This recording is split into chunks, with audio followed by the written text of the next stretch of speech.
এই এপিসোডে আমরা যে কোয়েরি অ্যানিমেট ব্যবহার করে কিভাবে স্ক্রোল টপ বাটন তৈরি করা যায়, যেটা অলরেডি আমরা জাভাস্ক্রিপ্ট ব্যবহার করে করছিলাম, তো সেটাই আমরা করে দেখব যে কোয়েরি ইউজ করে। ডিপ স্টাইল, আমরা এটাকে 1000 পিক্সেলের একটা হাইট দিয়ে দিলাম যেন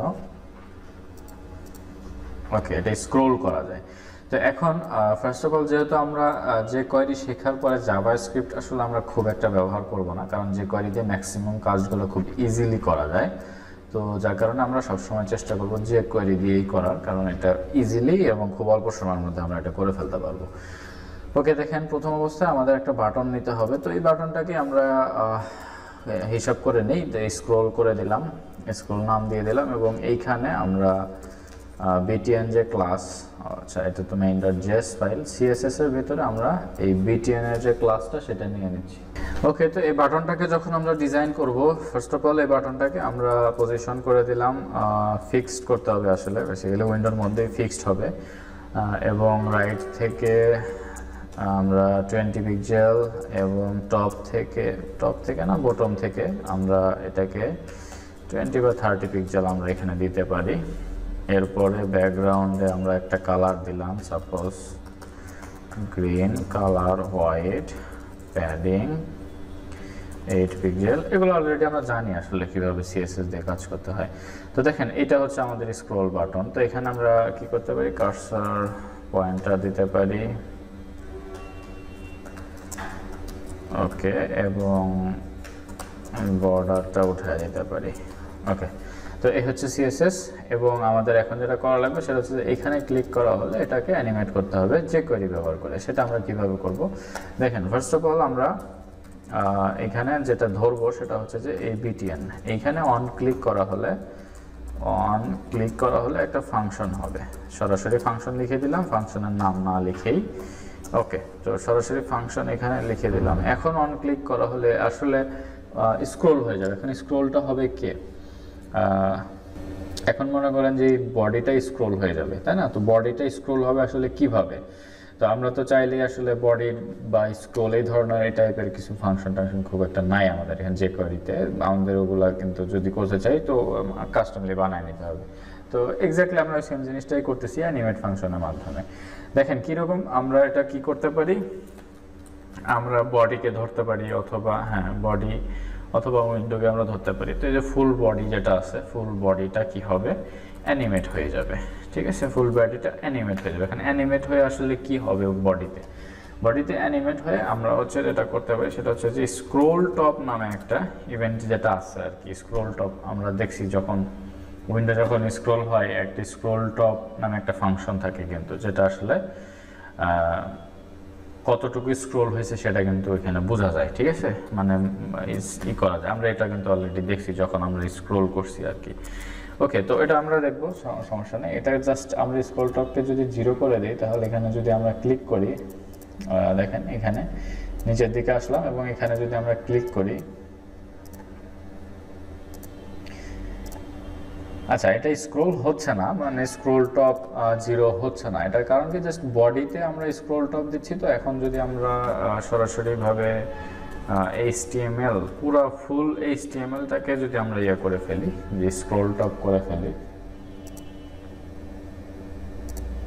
তাহলে কিন্তু এটা স্ক্রোল হচ্ছে। দেখেন এখন যদি আমরা রিলোড দিয়ে নিচে আসি, তাহলে আমরা বডি এবং HTML সবগুলোকে আমরা কি করতেছি, অ্যানিমেট করতেছি। স্ক্রোল টপের ভ্যালুটা 0 হয়ে যাবে। ফার্স্ট অফ অল আমরা যদি এখানে বডি না দিয়ে শুধু HTML দিই, তাহলে আসলে কাজ করে কিনা দেখেন।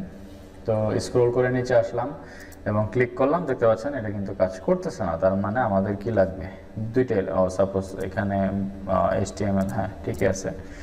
তো এখানে আমাদের যেটা লাগবে সেটা হচ্ছে যে এখানে যদি আমরা ক্লিক করি, HTML কিন্তু ওপেন হচ্ছে দেখেন ফার্স্ট অফ অল। তাহলে বডি আমাদের এখানে না দিলেও চলতেছে, ফুল HTMLটাকে আমরা কি করতেছি, স্ক্রোল টপ করে ফেলতেছি। এখন ব্যাপারটা হচ্ছে যে স্ক্রোল টপই কেন, সেটা একটু আসি। তো এটা হচ্ছে একদম লাস্ট স্টেপ, যে ক্লিক করা হলে আপনার এটা উপরের দিকে যাবে। এর যদি সেটা না করতে চাই, সেটা না করে আমরা কি করব, আমরা এটা তো ফার্স্ট অফ অল ডিসপ্লে নান করা থাকে। সাপোজ ধরেন এটা আমরা ডিসপ্লে নান করে দিচ্ছি। ওকে, ডিসপ্লে নান করে দিলাম। এখন আমরা যে কোয়েরি দিয়ে যেটা করব সেটা হচ্ছে যে উইন্ডোকে স্ক্রল করা হলে আমরা এটাই করব আসলে, যেটা আমরা যে জাভাস্ক্রিপ্টে করছিলাম। উইন্ডো ডট অন কি scroll, window dot on scroll করা হলে একটা ফাংশন হবে।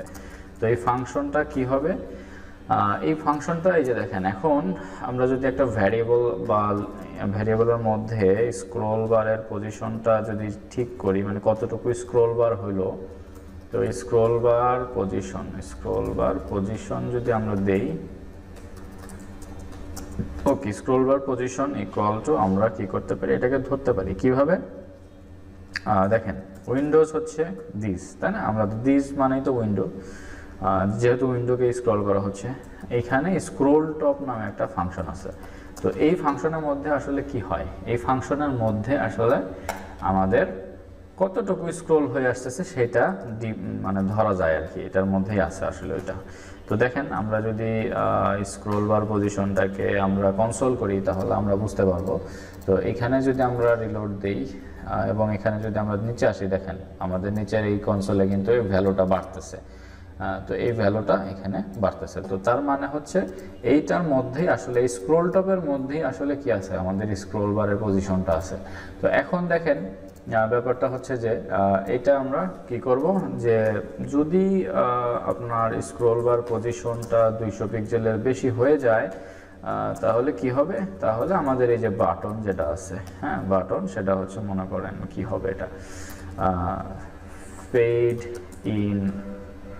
ইন হবে, হ্যাঁ ওকে, ফেড ইন হবে, তার মানে একদম ইয়া হয়ে যাবে। এর ছাড়া যদি না হয়, 200 পিক্সেলের যদি না হয় তাহলে এটা কি হবে, আমাদের ডট বিটিএনটা ফেড আউট হয়ে যাবে। ওকে, তো সিম্পলি আমরা কিন্তু এটা করে ফেললাম এখানে। তো এখন যদি আমরা এটাকে রিলোড দেই এবং আমাদের এটা যদি উপরের দিকে চলে যায় তাহলে দেখেন বাটনটা কিন্তু আর নাই, কিন্তু নিচে আসলে এটা ফেড ইন হবে, এই যে ফেড ইন হবে, আস্তে করে ফেড ইন এবং ফেড আউট হয়ে যাচ্ছে। তো এখন ফেড ইন হয়ে গেলে এরপর এখানে ক্লিক করা হলে উপরের দিকে চলে যাবে। এখন এইটা হচ্ছে আমরা পরের স্টেপে এসে করব। তো পরের স্টেপে কি করলাম, এখানে ক্লিক করা হলে HTML-টাকে অ্যানিমেট করে দিচ্ছে। অ্যানিমেটের ভ্যালুটা কি, স্ক্রোল টপের যে ভ্যালুটা, এই যে স্ক্রোল টপের ভ্যালুটা 0 হয়ে যাচ্ছে, তার মানে স্ক্রোল টপের ভ্যালুটা 0 হয়ে গেলে তো আমার HTML একদম উপরে উঠে যাবে, তাই না, বিষয়টা হচ্ছে এরকম। তো এখানে যে ব্যাপারটা একদম এক্স্যাক্টলি সিম্পল ওয়েতে কিন্তু আমরা এই স্ক্রোল টপের ফাংশনালিটিটা করলাম। এখন নেক্সট এপিসোডে আমরা অ্যানিমেট নিয়ে আরও দু একটা ফাংশন করে দেখব।